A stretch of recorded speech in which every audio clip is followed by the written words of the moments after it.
નમસ્કાર દર્શક મિત્રો, સત્યની ન્યૂઝમાં તમારું સ્વાગત છે। દર્શક મિત્રો, ફરી એકવાર વલસાડની શાંતિ ઢોળાય એવા સમાચાર આવી રહ્યા છે। આપણે હમણાં જોયું હતું કે જ્યારે કોર્ટને બોમ્બથી ઉડાવી દેવાની ધમકી મળી હતી ને હવે અત્યારે સુરતની રિજનલ પાસપોર્ટ ઓફિસમાં મેલ કરવામાં આવ્યો છે અને જે બોમ્બથી ઉડાવવાની ધમકી મળી છે વલસાડ પર અત્યારે પોસ્ટ ઓફિસ ખાતે પોલીસ તંત્ર સજ્જ છે। તકેદારીના ભાગરૂપે હાલ સમગ્ર જે પોસ્ટ ઓફિસ છે તે આસપાસનો વિસ્તાર છે તે ખાલી કરવામાં આવ્યો છે અને ખાસ કરીને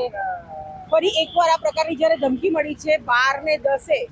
બોમ્બથી ઉડાવી દેવાની ધમકી મળી છે એવી સુરત રિજનલ પાસપોર્ટ ઓફિસ છે ત્યાં મેલ આવેલો છે અને તે માટે લઈને હાલ તકેદારીના ભાગરૂપે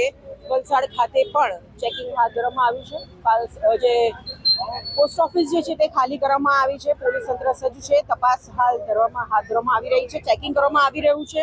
અને સવાલ ત્યારે ઉભો થાય છે કે વારંવાર આ પ્રકારની ધમકી મળી રહી છે તો આખરે આની પાછળ કોણ જવાબદાર છે? વલસાડની જે શાંતિ છે તેને ડોળવાના સતત પ્રયાસ થઈ રહ્યા છે અને હમણાં જે કોર્ટ ખાતે પણ આ રીતે ઉડાવવાની ધમકી મળી હતી બોમ્બથી ઉડાવવાની અને ફરી એકવાર આ સમાચાર ત્યારે મળી રહ્યા છે કે પોસ્ટ ઓફિસને 12 ને 10નો ટાઈમ આપવામાં આવ્યો છે અને સુરત ખાતે ખાસ આ મેલ આવ્યો હતો, રિજનલ પાસપોર્ટ ઓફિસ છે ત્યાં આગળ આ મેલ આવ્યો હતો અને તેના તકેદારીના ભાગરૂપે હાલ પોલીસ તંત્ર પણ અહીંયા સજ્જ છે। જોવાનું રહ્યું કે 12 ને 10નો જે ટાઈમ આપવામાં આવ્યો છે શું છે આ મામલો, કોણ છે આની પાછળ, આવા ઘણા બધા સવાલો ઊભા થાય છે જે આગળ જતા તેનો જવાબ ચોક્કસથી આપણે મેળવવાની ટ્રાય કરીશું। ત્યાં સુધી જોતા રહો સત્યની ન્યૂઝ। સુરત પાસપોર્ટ ઓફિસમાં એક ઈમેલ આવેલો, એમાં એવું લખેલું હતું કે પાસપોર્ટ ઓફિસમાં સાયનાઇડ ભરેલા સિલિન્ડરો મૂકવામાં આવેલા છે, આરડીએક્સ ભરેલા, અને જે 12 ને 10 કલાકે બ્લાસ્ટ થશે એથી સુરત પાસપોર્ટ કચેરીએ તેની તમામ અંદરમાં આવતી પાસપોર્ટ કચેરીને જાણ કરી હતી। આ બાબતે તમામે ખાતરી કરી લેવી, જેથી વલસાડ પાસપોર્ટ કચેરીમાં પણ આ બાબતે ફોન આવતા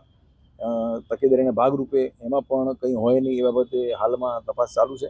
અને બીડીએસ ટીમને બોલાવડાવીને એમાં પણ કંઈ શંકાસ્પદ છે કે નહીં એ બાબતે જરૂરી તકેદારી રાખી આજુબાજુનું પરિસર અને બધું ખાલી કરવામાં આવી રહ્યું છે અને આજુબાજુ જે બિલ્ડિંગો આવેલા છે એ સરકારી બિલ્ડિંગો છે એમાં તકેદારીના ભાગરૂપે કંઈ શંકાસ્પદ વસ્તુ મળી આવે કે ન મળી આવે એ બાબતે અત્યારે ખાતરી કરવામાં આવી રહી છે અને બીડીએસ ટીમ આવશે એટલે આખું કેમ્પસ ચેક કરીને પછી આગળની કાર્યવાહી કરવામાં આવશે।